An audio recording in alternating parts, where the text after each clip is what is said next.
परमेश्वर का धन्यवाद हो, क्योंकि वचन कहता है, क्या लिखा हुआ है, रोमियो की पत्री उसका 3 अध्याय उसका 10, 11 वचन और 12 वचन अगर हम पढ़ लेंगे तो क्या लिखा है, कोई धर्मी नहीं, एक भी नहीं, कोई समझदार नहीं, कोई परमेश्वर का खोजने वाला नहीं, सब भटक गए, सब के सब निकम्मे बन गए।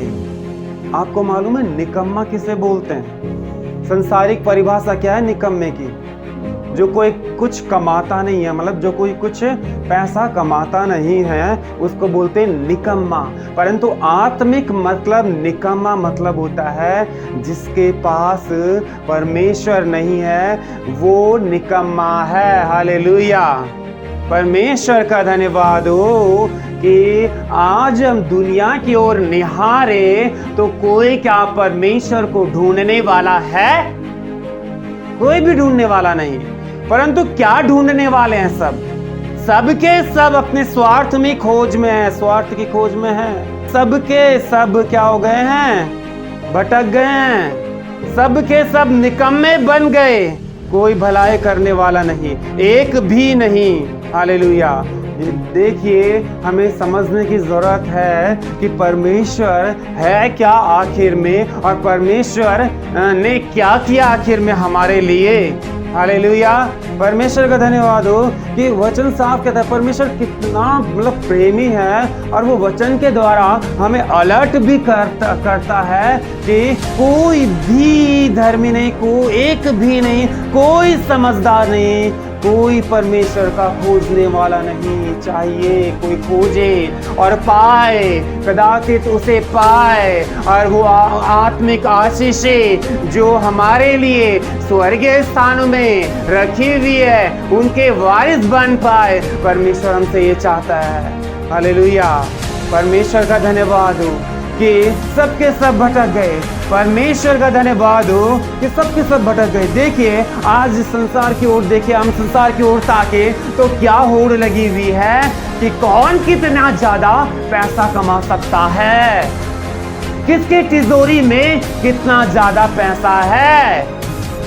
आज सुबह से लेकर रात तक, रात से लेकर सुबह तक हर कोई पैसे के जाल में क्या हो गया है? फंस गया है। और शैतान की ये बहुत भयानक चाल है कि इंसान क्या हो, इस जाल में फंस जाए और इस जाल से कभी ना निकल पाए, और जिंदगी भर इस जाल में जकड़ता जाए और जकड़ता जाए और इसमें जकड़ता जाए और इसमें रहकर ही मर जाए और मर के अनंत काल का नरक पाए।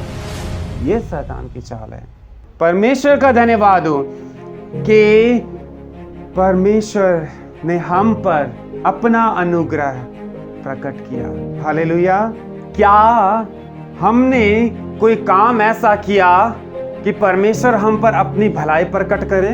क्या कोई कर्म हमने ऐसा किया कि परमेश्वर अपना अनुग्रह हमारे ऊपर उंडेले? हम अपने आप को जांच सकते हैं कि क्या इंसान ने कोई कर्म ऐसा किया, हमने कोई कर्म ऐसा किया कि हम बोले कि हम क्या है, धर्मी है। क्योंकि वचन तो साफ कहता है कि तुम्हारे धर्म के काम क्या है? मैले चित्रों के समान है।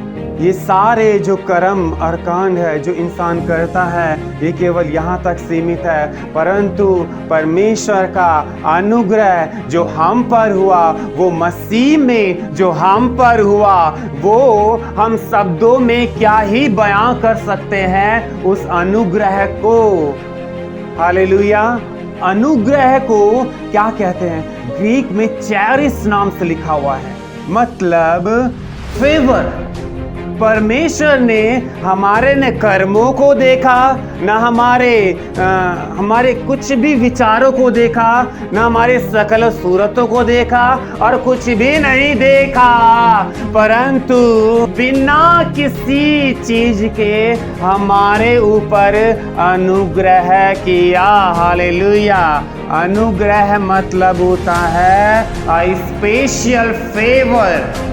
एक फेवर किया परमेश्वर ने हमारे ऊपर, जिसको लैटिन में ग्रेटिया बोलते हैं। हालेलुया। परमेश्वर का धन्यवाद हो। और ग्रीक में चैरिस बोलते हैं, रिलेटेड है कि परमेश्वर हमारे फेवर में आया, परमेश्वर हमारे फेवर में आया। गुडविल हिब्रू में इसको बोलते हैं चैन। ये पुराने नियम में 69 बार इसे बताया गया है। और पुराने नियम में सबसे पहले बार जब उत्पत्ति की पुस्तक 6 का 8 अध्याय हम जब पढ़ते हैं तो नूह के टाइम में लिखा है which says but Noah found favour in the eyes of Lord. उसने परमेश्वर के नज़रों में अनुग्रह पाया। परमेश्वर की नज़रों में केवल नूह ही जो था वो धर्मी था। परमेश्वर की नज़र किसके ऊपर रही? नूह के ऊपर। हम सबसे पहले देखते हैं कि नूह के टाइम पे केवल नूह ही बचाया गया, बाकी पूरा संसार क्या हुआ? डूब गया। हालेलुया। परमेश्वर का धन्यवाद हो कि ये परमेश्वर का अनुग्रह है हमारे लिए। हालेलुया।